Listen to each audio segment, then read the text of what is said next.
She did not wish to answer him. He shrugged his shoulders and again went on, pertinaciously staring at the girl and weaving his fancies. His thought, usually sluggish, once aroused, worked forcibly and could not be deterred, worked almost mechanically, turning into something like a hydraulic press, which, slowly sinking, powders up stones and bends iron beams and crushes anyone that falls beneath it, slowly, indifferently, irresistibly. Turning neither to the left nor to the right, unmoved by sophisms, evasions, allusions, his thought would push forward clumsily and heavily, until it ground itself down or reached the logical extreme, beyond which lay the void and mystery. He did not dissociate his thought from himself. He thought integrally, with the whole of his body, and each logical deduction forthwith became real to him, as happens only with very healthy or direct persons who have not yet turned thought into a pastime. And now, alarmed, driven out of his course, like a heavy locomotive that has slipped its rails on a pitch-dark night, and by some miracle continues leaping over hillocks and knolls, he was seeking a road and could not anyhow find it. The girl was still silent and evidently did not wish to talk. "Liuba, let us have a quiet talk. We must try to—" "I don't want to have a quiet talk." Then again, "Listen, Liuba, you hit me, and I cannot let matters rest at that." The girl smiled. "No? What will you do with me? Go to the police court?" "No, but I shall keep coming to you until you explain." "You will be welcome. Madame gets her profit." "I shall come tomorrow. I shall come—" And then suddenly, almost simultaneously with the thought that neither tomorrow nor the day after would he be able to come, there flashed upon him the surmise, almost certainty, why the girl had struck him. His face cleared. "Oh, that's it, then! That's why you struck me, because I pitied you? I offended you with my compassion? Yes, it is very stupid, but really I didn't mean to, though of course it hurts. After all, you are human, just as I am." "Just as you are?" She smiled. "Well, let that pass. Give me your hand. Let's be friends." She turned pale. "You want me to smack your face again?" "Give me your hand. As friends, as friends," he repeated sincerely, but for some reason in a low voice. But Liuba got up, and moving a little distance away, said, "Do you know, either you are a fool or you have been very little beaten." She looked at him and laughed aloud. "My God, yes! My author! A most perfect author! How could one help hitting you, my dear?" She apparently chose the word author purposely, and with some special and definite meaning. And then, with supreme disdain, taking no more account of him than of a chattel or hopeless imbecile or drunkard, she walked freely up and down and jeered. "Or was it that I hit you too hard? What are you whining about?" He made no reply. "My author says that I'm a hard fighter. Perhaps he has a finer face. However hard one smacks your cheeks, you seem to feel nothing. Oh, I've knocked lots of people's mouths about, but I've never been so sorry for anyone as for my author. Hit away, he says. I deserve it. A drunken slobberer. It's disgusting hitting him. He's a brute, but I hurt my hand on your face. Here, kiss it where it smarts." She thrust her hand to his lips and withdrew it swiftly. Her excitement was increasing. For some minutes it seemed as though she were choking in a fever. She rubbed her breast, breathing deeply through her open mouth, and unconsciously gripped the window curtains. And twice she stopped as she went to and fro to pour out a glass of cognac. The second time he remarked in a surly tone, "You said you didn't drink alone." "I have no consistency, my dear," she replied quite simply. "I'm drugged, and unless I drink at intervals I stifle. This revives me." Then all at once, as if she had only just noticed him, she raised her eyes in surprise and laughed. "Ah, there you are, still there! Not gone yet? Sit down, sit down!" With a savage light in her eyes, she threw off the knitted wrap, again baring her rosy shoulders and thin, soft arms. "Why am I all wrapped up like this? It's hot here, and I must have been saving him. How kind! Look here, you might at least take your trousers off. It's only good manners here to do without your trousers. If your drawers are dirty, I'll give you mine. Oh, never mind the slit. Here, put them on. Now, dear boy, you must. You'll have to. She laughed until she choked, begging and putting out her hands. Then she knelt down, clasped his hands, and implored him. Now, my darling, do, and I'll kiss your hands. He moved away, and with an air of sullen grief said, What are you trying to do with me, Liuba? What have I done to you? My relations with you are quite proper. I'm being perfectly decent to you.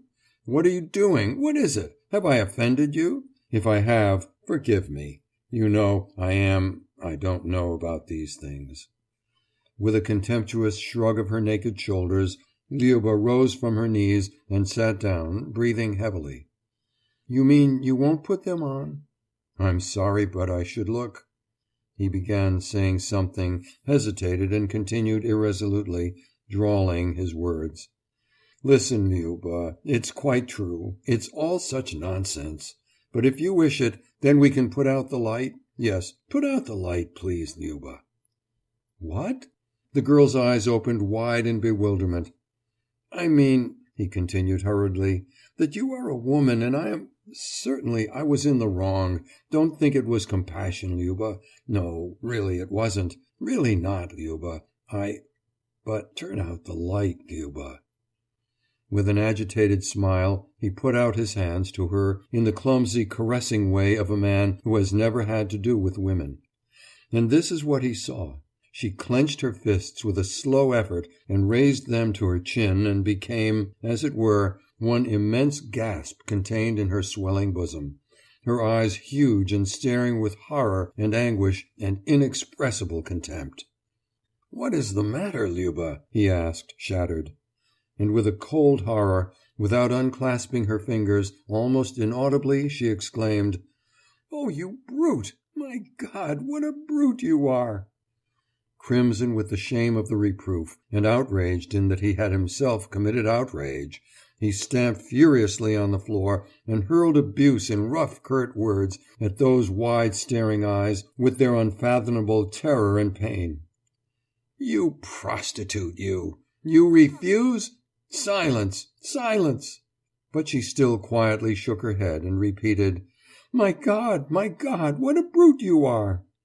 Silence, you slut!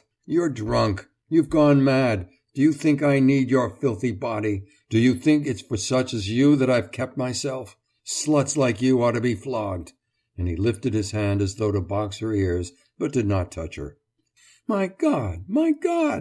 And they even pity you. You ought to be extirpated, all this abomination and vice. Those who go with you, too, all that rabble. And you dare to think me anything of that sort. He roughly took her by the hand and flung her on the chair. Oh, you fine man! Fine?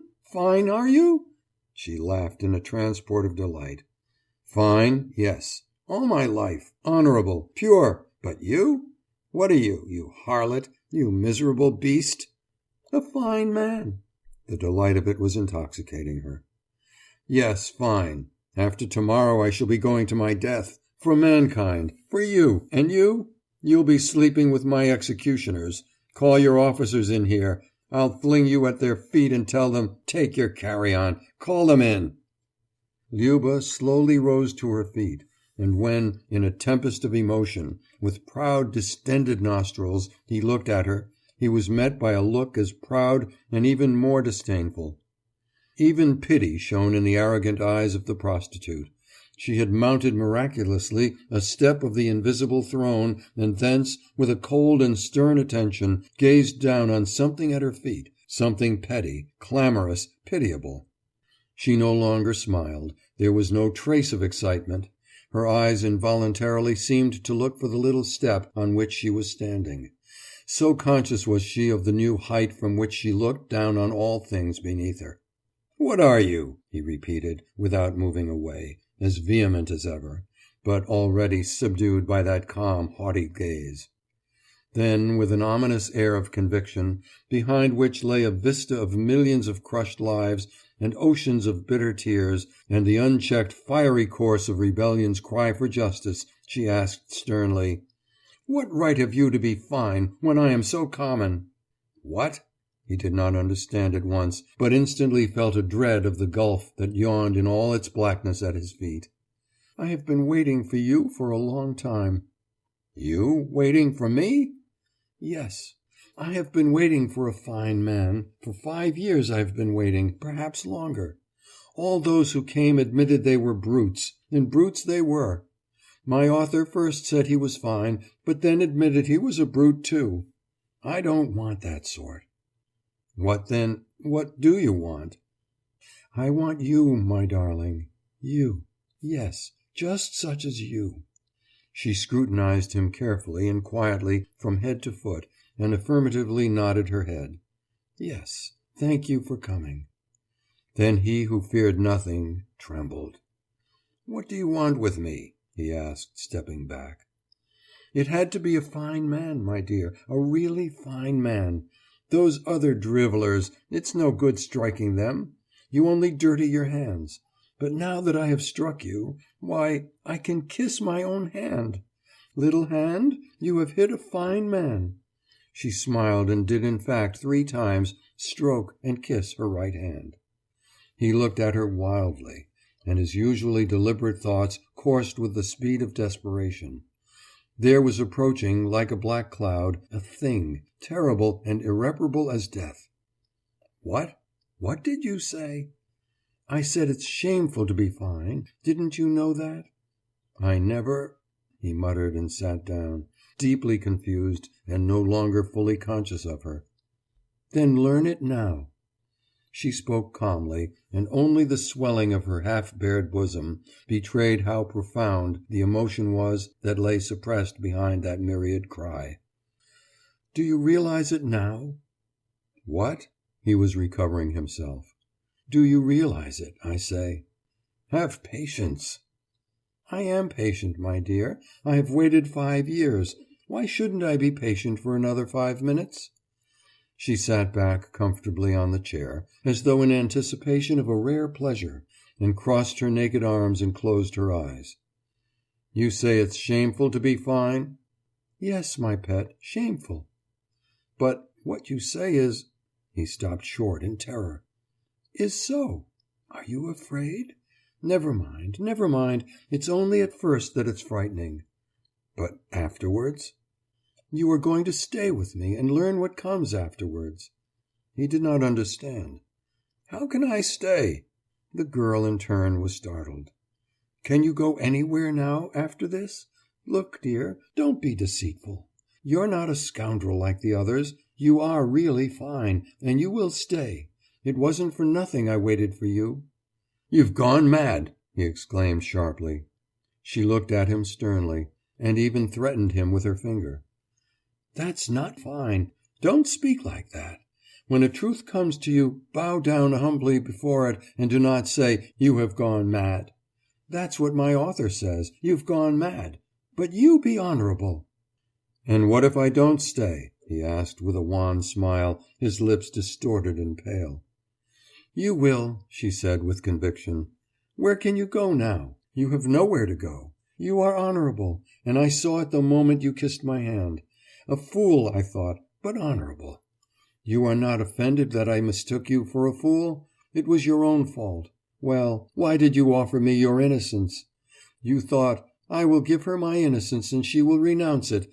Oh, you fool! You fool! At first I was even offended. Why, I thought he doesn't even consider me a human being. And then I saw that this, too, came from this fineness of yours. And this was your calculation.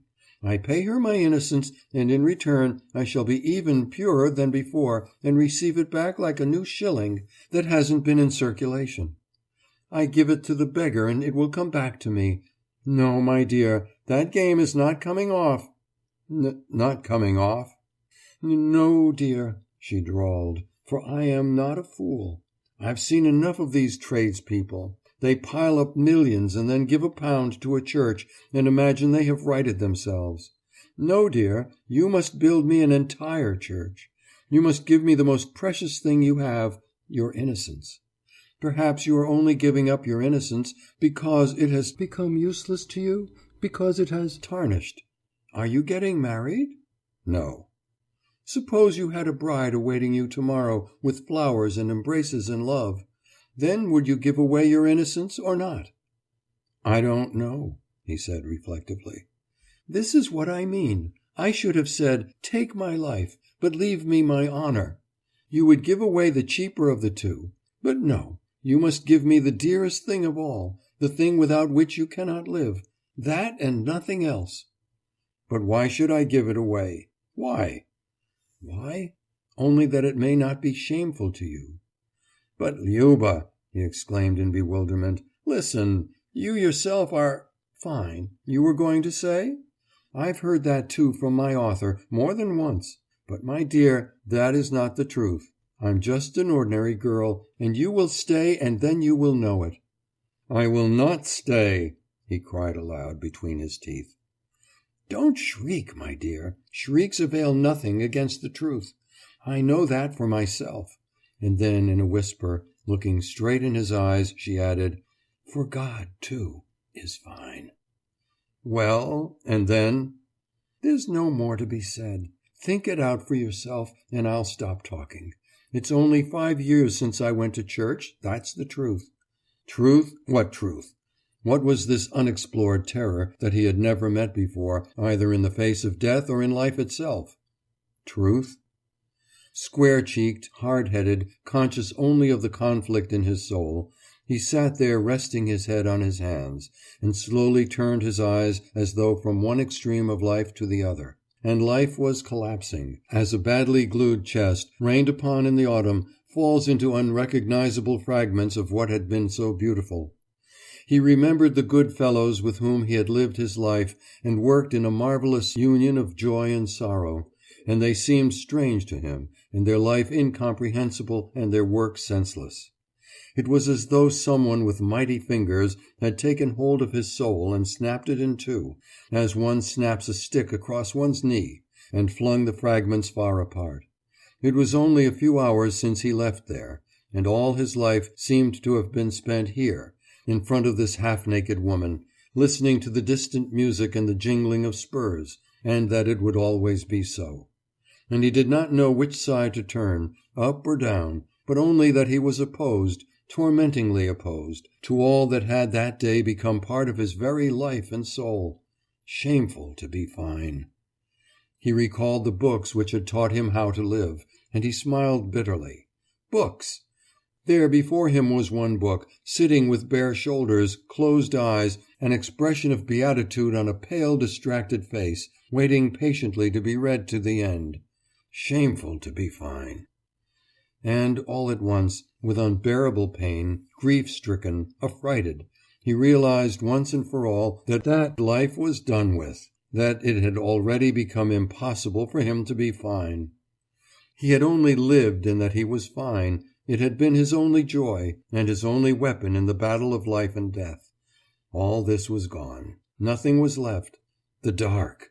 Whether he stayed there or returned to his own people, now, for him, his comrades were no more. Why had he come to this accursed house? Better he had remained in the street, surrendered to the police, gone to prison where it was possible, and even not disgraceful, to be fine. And now it was too late even for prison. "Are you crying?" the girl asked, perturbed. "No," he answered curtly. "I never cry."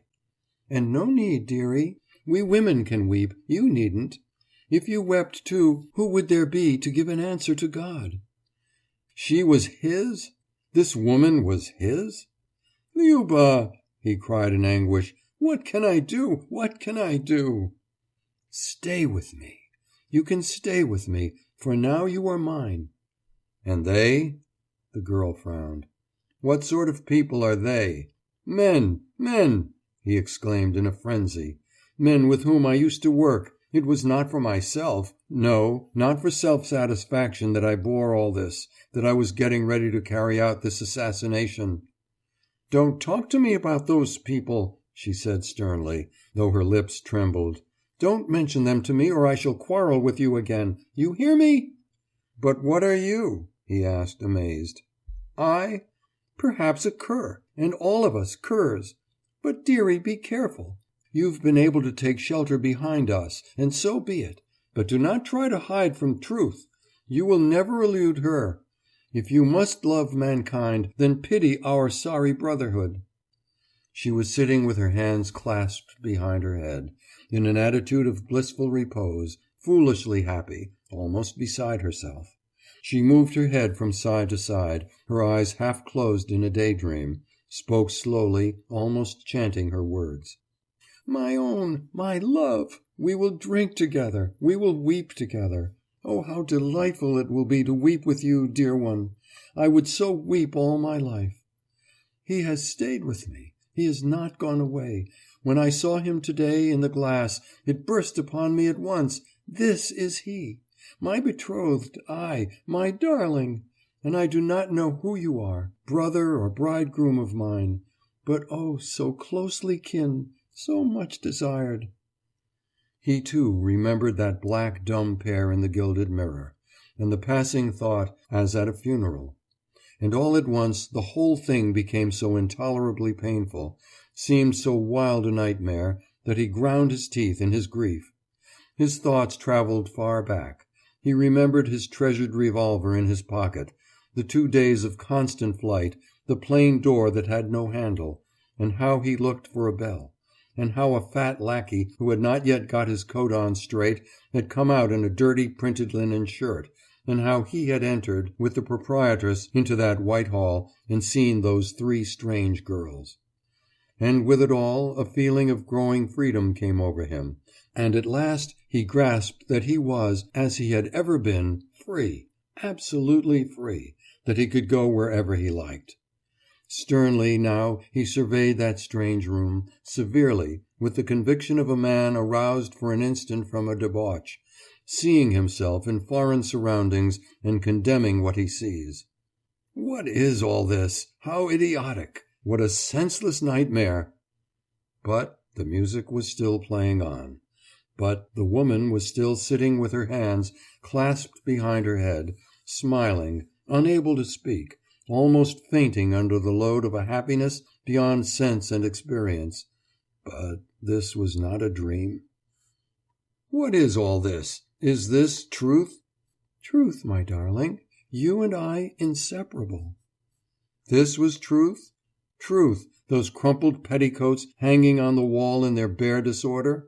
Truth, that carpet on which thousands of drunken men had scuffled in spasms of hideous passion?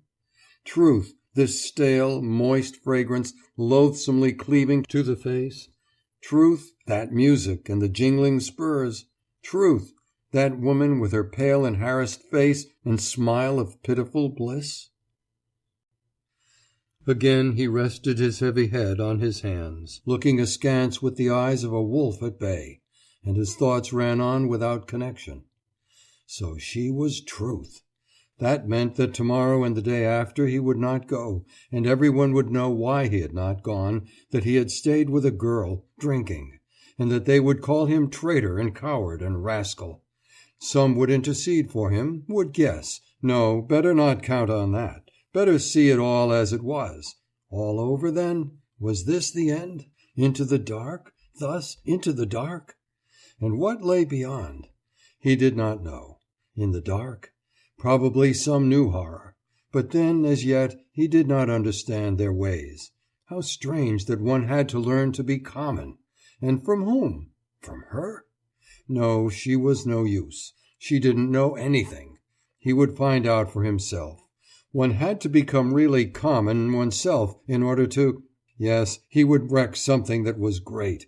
And then some day he would come back to her, or where they were drinking, or into a prison, and he would say, "Now I am not ashamed. Now I am not guilty in any respect in your eyes. Now I am one like you, besmirched, fallen, unhappy." Or he would go into the open street and say, "Look at me, what I am. I had everything, intellect, honor, dignity, stranger still, immortality. And all this I flung at the feet of a whore. I renounce it all because she was common. What would they say? They would gape and be astounded and say, 'What a fool!' Yes, a fool. Was he guilty because he was fine? Let everyone try to be fine. Sell all thou hast and give it to the poor. But that was just what he had done, all that he had done. But this was Christ, in whom he did not believe. Or perhaps he who loses his soul, not his life, but his soul, that was what he was contemplating. Perhaps, did Christ himself sin with the sinners, commit adultery, get drunk? No, he only forgave those who did, and even loved them. Well, so did he love and forgive and pity her. Then why sacrifice himself? For she was not of the faith, nor he, nor was this Christ, but something else, something more dreadful. Oh, this is dreadful, Yuba. Dreadful, darling? Yes, it is dreadful to see truth. Truth, again, she named it. But what made it dreadful? Why should he dread what he so desired?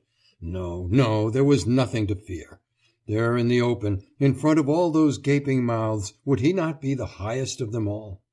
Though naked and dirty and ragged, and his face would be horrible then, he who had lost, abandoned himself, would he not be the terrible proclaimer of justice eternal, to which God himself must submit, otherwise he were not God? There is nothing dreadful about it, Liuba. Yes, darling, there is. You are not afraid, and that is well. But do not provoke it. There is no need to do that. So that is it. That is my end? It is not what I expected. Not what I expected for the end of my young and beautiful life. My God, but this is senseless. I must have gone mad. Still, it is not too late. Not too late. I can still escape. My darling, the woman was murmuring, her hands still clasped behind her head. He glanced at her and frowned. Her eyes were blissfully closed. A happy, unthinking smile upon her lips expressed an unquenchable thirst, an insatiable hunger, as though she had just tasted something and was preparing for more. He looked down on her and frowned, on her thin, soft arms, on the dark hollows of her armpits, and he got up without any haste. With a last effort to save something precious, life or reason, or the good old truth, without any flurry, but solemnly, he began dressing himself. He could not find his collar. Tell me, have you seen my collar?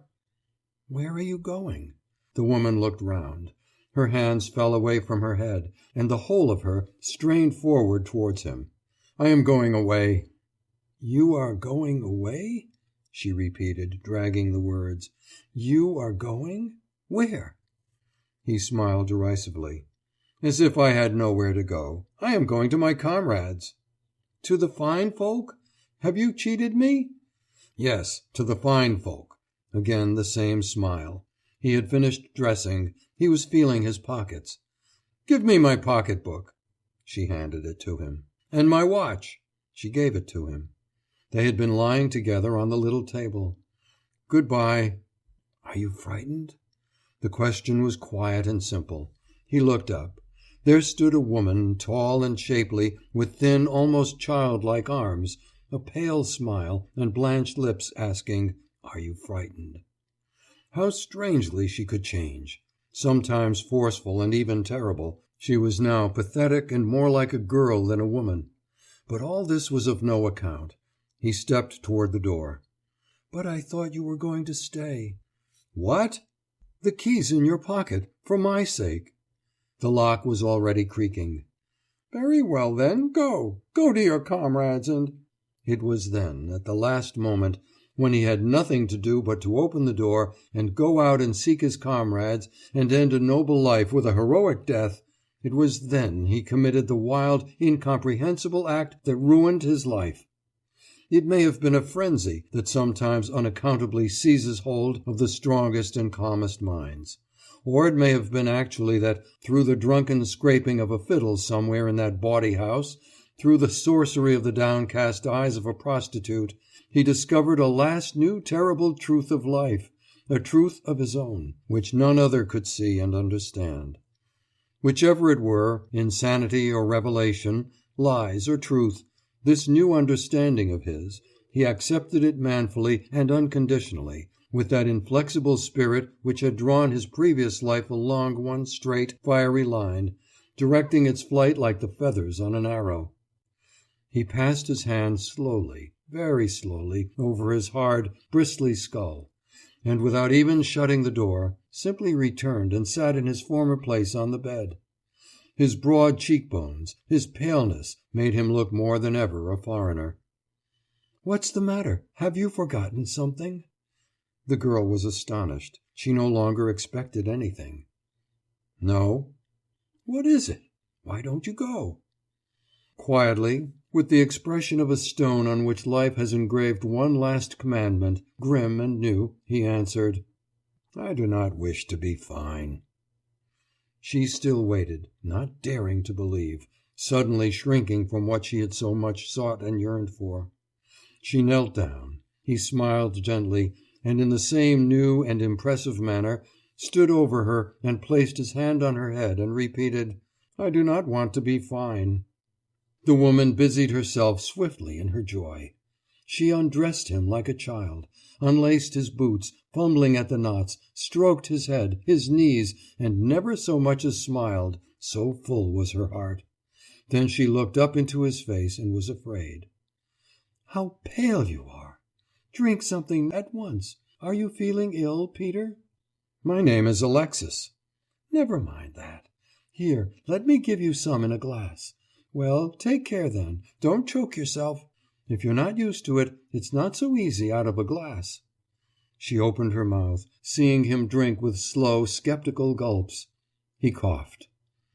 "Never mind. You'll be a good drinker. I can see that. Oh, how happy I am!"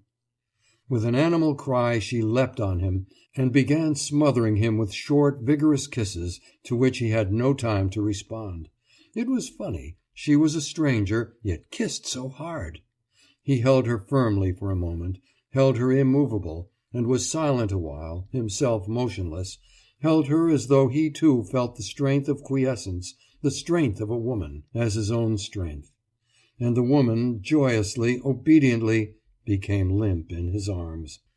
"So be it," he said, with an imperceptible sigh. The woman bestirred herself anew, burning in the savagery of her joy as in a fire. Her movements filled the room, as if she were not one, but a score of half-witted women who spoke, stirred, went to and fro, kissed him. She plied him with cognac, and drank more herself. Then a sudden recollection seized her. She clasped her hands. "But the revolver! We forgot that! Give it to me! Quick, quick! I must take it to the office." "Why?" "Oh, I'm scared of the thing. Would it go off at once?" He smiled, and repeated, "Would it go off at once? Yes, it would. At once." He took out his revolver, and, deliberately weighing in his hand that silent and obedient weapon, gave it to the girl. He also handed her the cartridge clips. "Take them." When he was left alone, and without the revolver he had carried so many years, the half-open door letting in the sound of strange voices, and the clink of spurs, he felt the whole weight of the great burden he had taken on his shoulders. He walked silently across the room in the direction where they were to be found, and said one word. "Well?" A chill came over him as he crossed his arms, facing them. And that one little word held many meanings, a last farewell, some obscure challenge, some irrevocable evil resolution to fight everyone, even his own comrades, a very little, sense of reproach. He was still standing there when Liuba ran in, excitedly calling to him from the door. "Dearie, dearie, now don't be angry. I've asked my friends here, some of them. You don't mind? You see, I want so much to show them my sweetheart, my darling. You don't mind? They're dears. Nobody has taken them this evening and they're all alone. The officers have gone to bed now. One of them noticed your revolver and liked it. A very fine one, he said.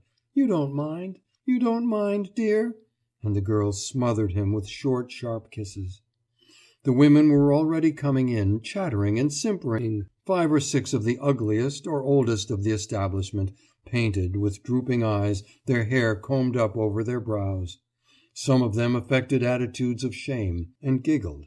Others quietly eyed the cognac, and looking at him earnestly, shook hands. Apparently they had already been to bed. They were all in scanty wrappers. One very fat woman, indolent and indifferent, had come in nothing but a petticoat, her bare arms and corpulent bosom incredibly fat. This fat woman, and another one with an evil, bird-like, aged face, on which the white paint lay like dirty stucco on a wall, were quite drunk. The others were merry. All this mob of women, half naked, giggling, surrounded him, and an intolerable stench of bodies and stale beer rose and mingled with the clammy, soapy air of the room. A sweating lackey hurried in with cognac, dressed in a tight frock coat much too small for him, and the girls greeted him with a chorus of "Markusha! Oh, Markusha! Dear Markusha!" Apparently it was a custom of the house to greet him with such exclamations, for even the fat drunken woman murmured lazily, "Markusha!" They drank and clinked glasses, all talking at once about affairs of their own. The evil-looking woman with the bird-like face was irritably and noisily telling of a guest who took her for a time, and then something had happened. There was much interchange of gutters words and phrases pronounced not with the indifference of men, but with a peculiar asperity, even acidity, and every object was called by its proper name.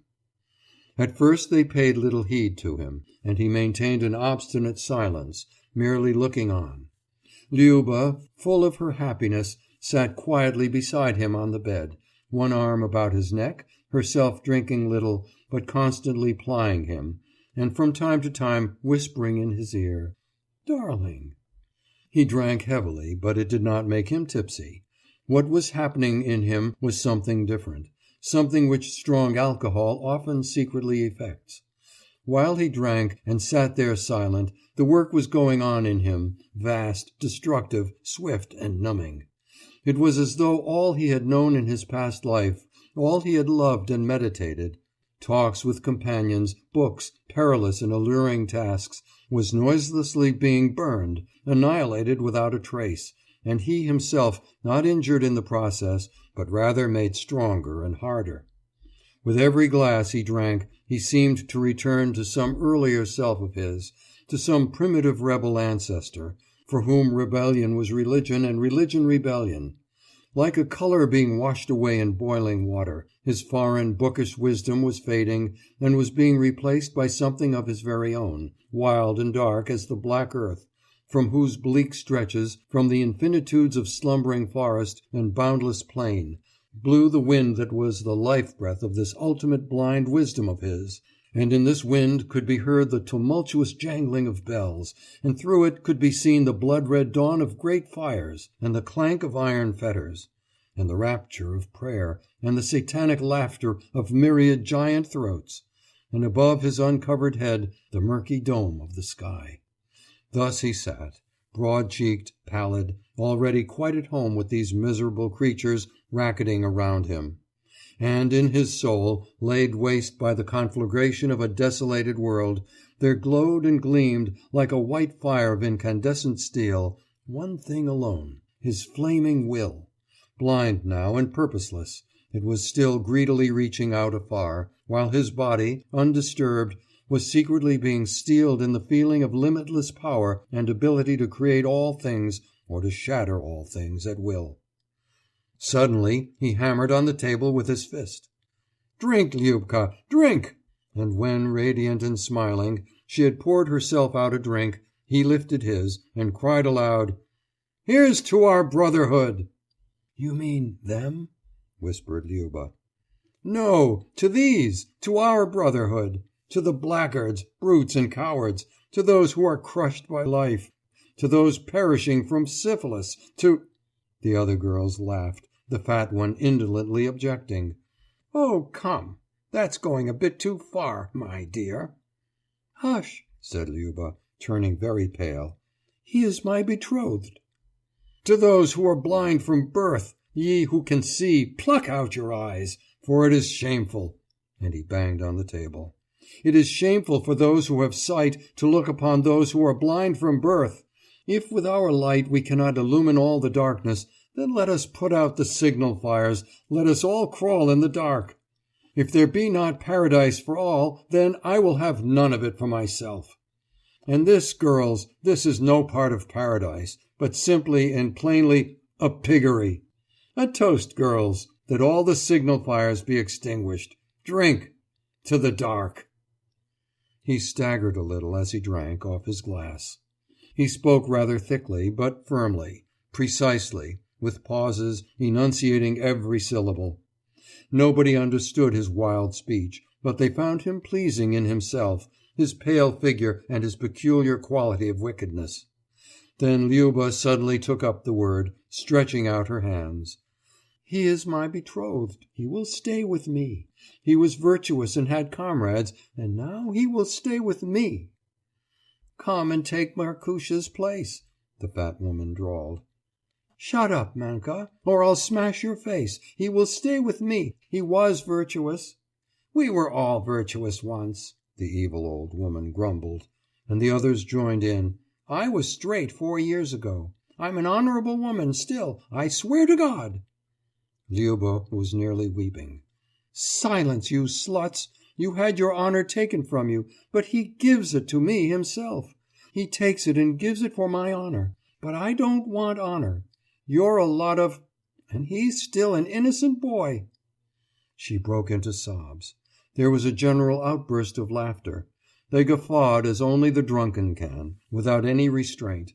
The little room, saturated with sounds, and unable to absorb any more, threw it all back in a deafening roar. They laughed until the tears fell. They rolled together and groaned with it. The fat woman clucked in a little thin voice and tumbled exhausted from her chair. And last of all, he laughed out loud at the sight of them.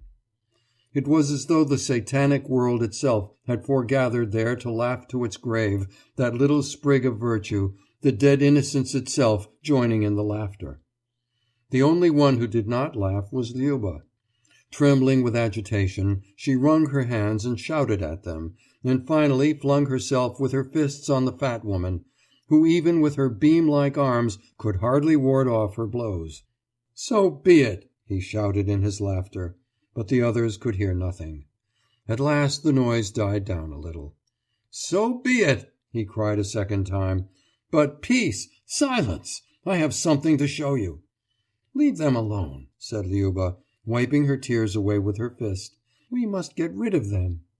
Still shaking with laughter, he turned round to face her. "Are you frightened?" he asked.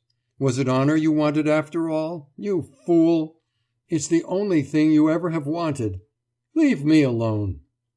Without taking any more notice of her, he addressed himself to the others, rising and holding his closed hands above his head. "Listen, I'll show you something. Look here, at my hands." Merry and curious, they looked at his hands, and waited obediently, like children, with gaping mouths. "Here, here, see?" He shook his hands. "I hold my life in my hands. Do you see?" "Yes, yes, go on."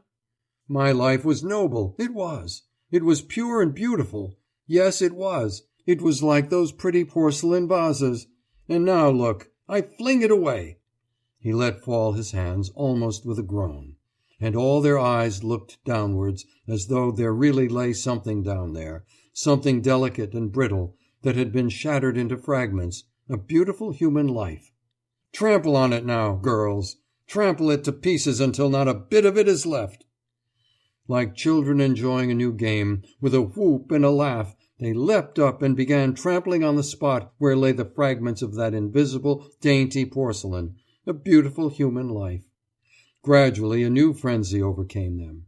The laughter and shrieks died away, and nothing but their heavy breathing was audible above the continuous stamping and clatter of feet, rabid, unrelenting, implacable. Liuba, like an affronted queen, watched it a moment over his shoulder with savage eyes. Then suddenly, as though she had only just understood and been driven mad, with a wild groan of elation, she burst into the midst of the jostling women, and joined the trampling in a faster measure. But for the earnestness of the drunken faces, the ferocity of the bleary eyes, the wickedness of the depraved and twisted mouths, it might have been taken for some new kind of dance without music, without rhythm. With his fingers gripping into his hard, bristly skull, the man looked on, calm and grim. Two voices were speaking in the dark. Liuba's, intimate, tentative, sensitive, with delicate intonations of private apprehension such as a woman's voice always gains in the dark, and his, hard, quiet, distant. He spoke his words too precisely, too harshly, the only sign of intoxication not quite passed away. "Are your eyes open?" she asked. "Yes." "Are you thinking about something?" "Yes." Silence, and the dark. Then again the thoughtful, vigilant voice of the woman. "Tell me something more about your comrades, will you?" "What for? They were—" He said were, as the living speak of the dead, or as the dead might speak of the living, and through the even course of his calm and almost indifferent narration it resounded like a funeral knell, as though he were an old man telling his children the heroic tale of a long departed past. And in the darkness, before the girl's enchanted eyes, there rose the image of a little group of young men, pitifully young, bereft of father and mother, and hopelessly hostile both to the world they were fighting and to the world they were fighting for. Having traveled by dream to the distant future, to the land of brotherly men as yet unborn, they lived their short lives like pale, blood-stained shadows or specters, the scarecrows of humanity. And their lives were stupidly short. The gallows awaited every one of them, or penal servitude, or insanity. Nothing else to look forward to but prison, the scaffold, or the madhouse. And there were women among them. Liuba started and raised herself on her elbows. "Women? What do you mean, darling?" "Young, gentle girls, still in their teens. They follow in the steps of the men, manfully, daringly, die with them." "Die? Oh, my God!" she cried, clutching his shoulder. "What? Are you touched by this?" "Never mind, darling. I sometimes— Go on with your story. Go on." And he went on with his story, and there happened a wonderful thing. Ice was turned into fire. Through the funeral notes of his requiem speech suddenly rang for the girl, her eyes wide open now and burning, the gospel of a new, joyous, and mighty life. Tears rose in her eyes and dried there as in a furnace. She was excited to the pitch of rebellion, eager for every word. Like a hammer upon glowing iron, his words were forging in her a new responsive soul, steadily, regularly. It fell, beating the soul ever to a finer temper. And suddenly, in the suffocating stench of that room, there spoke aloud a new and unknown voice, the voice of a human being. "Darling, am I not also a woman?" "What do you mean?" "I also might go with them?" He did not reply, and in his silence he seemed to her so remarkable and so great (he had been their comrade, had lived with them) that it felt uncomfortable to be lying beside him, embracing him. She moved away a little, and left only a hand touching him, so that the contact might be less, and forgetting her hatred of the fine, her tears and curses and the long years of inviolable solitude in the depths, overcome by the beauty and self-denial of their lives, her face flushed with excitement, and she was ready to weep at the terrible thought that they might not accept her. "Dear, but will they take me? My God, if they don't, what do you think? Tell me they'll take me. They won't be squeamish. They won't say, 'You are impossible, you are vile, you have sold yourself.' Answer me." Silence, and then a reply that rejoiced. "Yes, they will. Why not, indeed?" "Oh, my darling, but—" "Fine people they are." The man's voice had the finality of a big fat full stop. But the girl triumphantly repeated, with a touching confidence, "Yes, they are fine." And so radiant was her smile that it seemed as if the very darkness smiled in sympathy, and some little stars strayed in as well, little blue points of light. For a new truth had reached her, one that brought not fear but joy. Then the shy, suppliant voice. "Let us go to them, dear. You'll take me with you? You won't be ashamed of having such a companion? For they'll accept me, won't they? Just as you did when you came here? Surely you were driven here for some purpose. But to stay here, you would simply drop into the cesspool. And as for me, I will try. Why don't you say anything? Grim silence again, in which could be heard the beating of two hearts, one rapid, hurried, excited, the other hard and slow, strongly slow. "Would you be ashamed to go back with such as me?" A stern, prolonged silence, and then a reply, solid and inflexible as unpolished rock. "I am not going back. I don't want to be fine." Silence. Then presently, "They are gentlemen," he said, and his voice sounded solitary and strained. "Who?" she asked dully. "They. Those who were." A long silence, this time as though a bird had thrown itself down and was falling, whirling through the air on its pliant wings, but unable to reach the earth, unable to strike the ground and lie at rest. In the dark he knew that Liuba, silently, carefully, making the least stir possible, passed over him, was busying herself with something. "What are you doing?" "I don't like lying there like that. I want to get dressed." Then she must have put something on and sat down, for the chair creaked ever so little, and it became so still, as silent as though the room were empty. The stillness lasted a long time, and then the calm, serious voice spoke. "I think, Liuba, there is still one cognac left on the table. Take a drink, and come and lie down again." Day was already dawning, and in the house all was as quiet as in any other house, when the police appeared. After long arguments and hesitations, Mark had been dispatched to the police station with the revolver and cartridges and a circumstantial account of the strange visitor. The police at once guessed who he was. For 3 days they had had him on their nerves. They had been seeing him here, there, and everywhere, but finally all trace of him had been lost. Somebody had suggested searching the brothels of the district. But just then somebody else got another false clue, so the public resorts were forgotten. The telephone tinkled excitedly. Half an hour later, in the chill of the October morning, heavy boots were scrunching the hoar-frost, and along the empty streets moved in silence a company of policemen and detectives. In front of them, feeling in every inch of his body what a mistake it was to take the risks of such exposure, marched the district superintendent, an elderly man, very tall, in a thick official overcoat, the shape of a sack. He was yawning, burying his flabby red nose in his grey whiskers, and he was thinking that he ought to wait for the military, that it was nonsense to go for such a man without soldiers, with nothing but stupid, drowsy policemen who didn't know how to shoot. More than once he reached the point of calling himself the slave of duty, yawning every time long and heavily. The superintendent was a drunkard, a regular debauchee of the resorts of his district, and they paid him heavily for the right to exist. He had no desire to die. When they called him from his bed, he had nursed his revolver for a long time from one greasy palm to the other, and although there was little time to spare, he had ordered them to clean his jacket, as though for a review. That very night at the police station, he remembered, conversation had turned on this same man who had been dodging them all, and the superintendent, with the cynicism of an old sot, had called the man a hero and himself an old police trollop.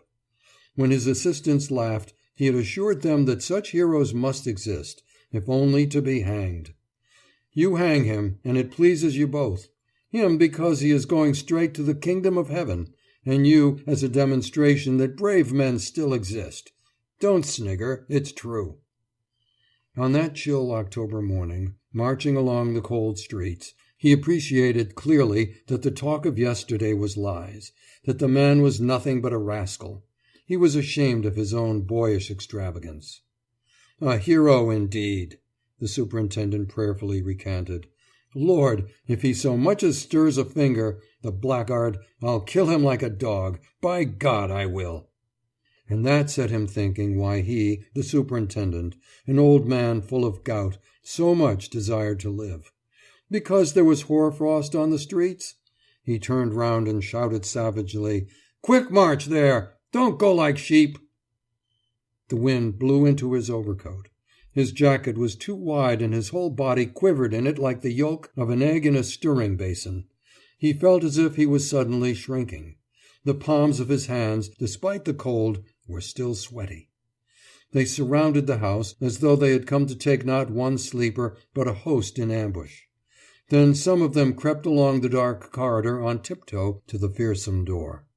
A desperate knock, a shout, threats to shoot through the door. And when, almost knocking Liuba, half naked, off her feet, they burst into the little room in close formation and filled it with their boots and cloaks and rifles, then they saw him, sitting on the bed in his shirt, with his bare, hairy legs hanging down, sitting there silent. No bomb, nothing terrible, nothing but the ordinary room of a prostitute, filthy and repulsive in the early morning light, with its stretch of tattered carpet and scattered clothes, the table smeared and stained with liquor. And sitting on the bed, a man, clean-shaven and with drowsy eyes, high cheekbones, a swollen face, hairy legs, silent. "Hands up!" shouted the superintendent, holding his revolver tighter in his damp hand. But the man neither raised his arms nor made any answer. "Search him!" the superintendent ordered. "There's nothing to search. I took his revolver away. Oh, my God!" Liuba cried, her teeth chattering with fear. She had nothing on but a crumpled chemise. Among the others, all wrapped in their cloaks, the two, man and woman, both half naked, roused feelings of shame, disgust, and contempt.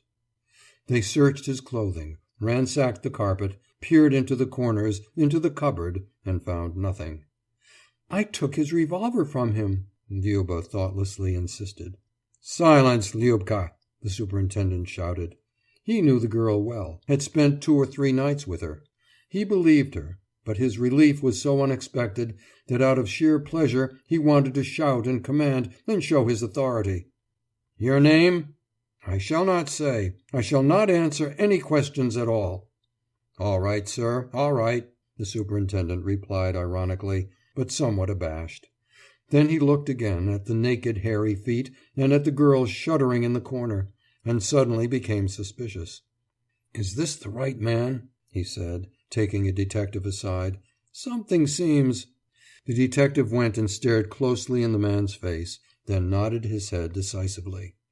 "Yes, it's he. He's only shaved his beard. You can recognize him by his cheekbones. A brigand's cheekbones, sure enough.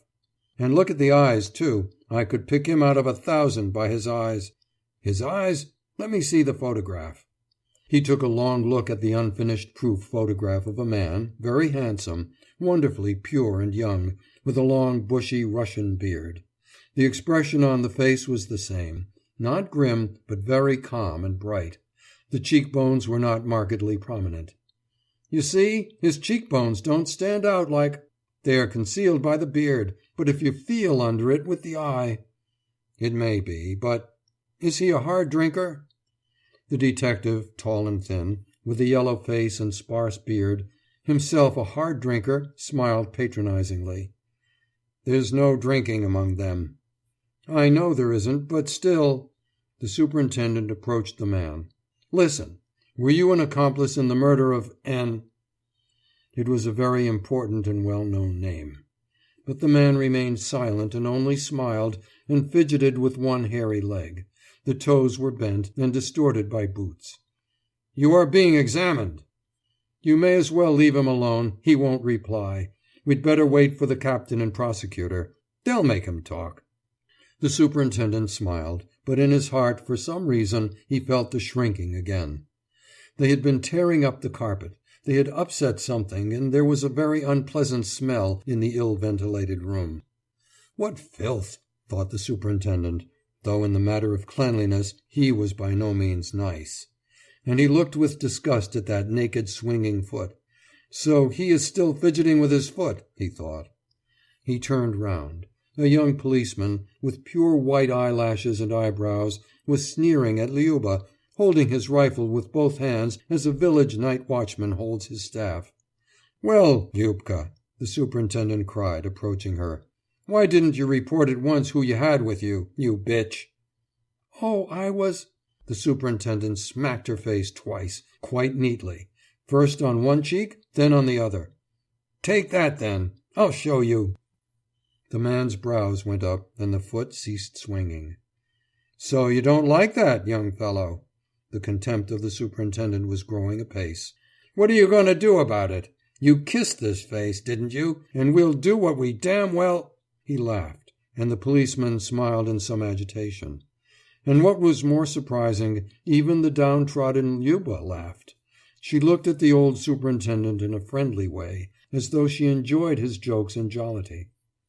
From the moment of the arrival of the police she had never looked at the man, betraying him naturally and openly, and this he saw, and was silent and smiled half scoffingly, a strange smile, as a grey stone in the forest, sunk into the ground and moss-grown, might smile.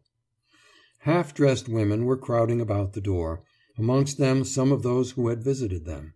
But they looked at him indifferently, with a dull curiosity, as though this was the first time they had seen him. Apparently they remembered nothing of the night. They were soon hustled away. It was now daylight, and the room was more bleak and repulsive than ever. Two officers who evidently had not had their full sleep came in, their faces ruffled, but properly dressed and clean. "It's no good, gentlemen, really," the superintendent said with a spiteful glance at the man. The officers approached, looked him up and down from his crown to his naked feet with those bent toes, surveyed Liuba, and casually exchanged observations. "Yes, he is good-looking," said the young one, the one who had invited them all to the cotillion. He had splendid white teeth and silky whiskers and soft eyes with girlish lashes. He looked at the arrested man with disdainful compassion, and wrinkled his eyes as if he were going to cry.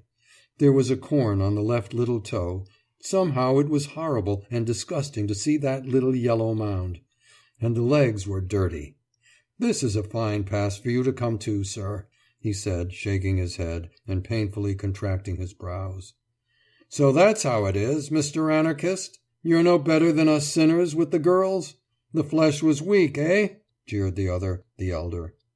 "Why did you give up your revolver? You might at least have had a shot for it. I understand that you found yourself here, as anyone might find himself. But why did you give up your revolver? A poor example to set your comrades," said the little officer hotly, and then explained to the elder. "He had a Browning with 3 cartridge clips. Just think of it! Stupid!"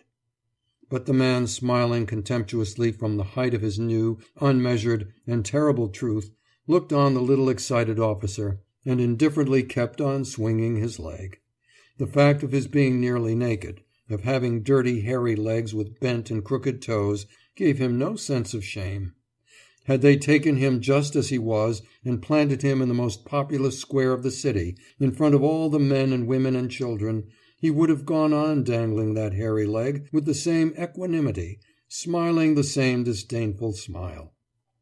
"Do they know what comradeship is?" said the superintendent.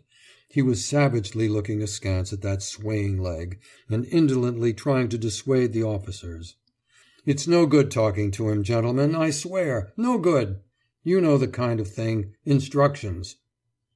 Other officers entered quite freely, surveyed the scene and chatted together. One of them, evidently an old acquaintance of the superintendent, shook hands with him. Liuba was already coquetting with the officers.